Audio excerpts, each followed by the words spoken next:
বৈশাখ তো এলো বলে বৈশাখ এখন কিন্তু দরজায় করা নাড়ছে। সেই জন্য পছন্দের অর্নামেন্টসগুলো যখন নিজের হাতে বানিয়ে পরা হয় তখন উৎসবের আনন্দটা আরও বেশি দ্বিগুণভাবে বেড়ে যায়। সেই জন্যই বৈশাখকে থিম করে আমি লাল সাদা একটা কাপড় নিয়ে বসে গিয়েছিলাম আমার পছন্দের হ্যান্ডমেড চুড়ি মেড করার জন্য। সাথে বানিয়েছিলাম খুব সুন্দর একটা গলার জন্য গলার সেট এবং কানের দুল। যেহেতু বৈশাখ সকল বাঙালির প্রাণের উৎসব, তাই এই বৈশাখে সবাই নিজেকে একটু অন্যরকমভাবে প্রেজেন্ট করতে চায়। সেই অন্যরকম সাজে এইরকম হাতের তৈরি চুড়ি গলার সেট হতে পারে আপনার অন্যতম চয়েস। এগুলোই আপনাকে প্রেজেন্ট করতে পারে ভিন্ন এক রূপে।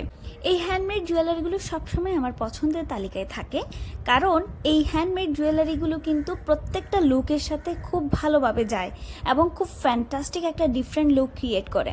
তাই বৈশাখকে কেন্দ্র করে যদি আপনাদের নিজেদেরকে ভিন্নভাবে প্রেজেন্ট করার কোনো ইচ্ছে থাকে, তাহলে অবশ্যই আমার ইনবক্সে নক দিতে পারেন এই কাস্টমাইজ জুয়েলারিগুলোর জন্য। আজকে আমার প্রি বৈশাখ লুকটা কেমন হয়েছে কমেন্ট করে জানাতে ভুলবেন না। ধন্যবাদ সবাই।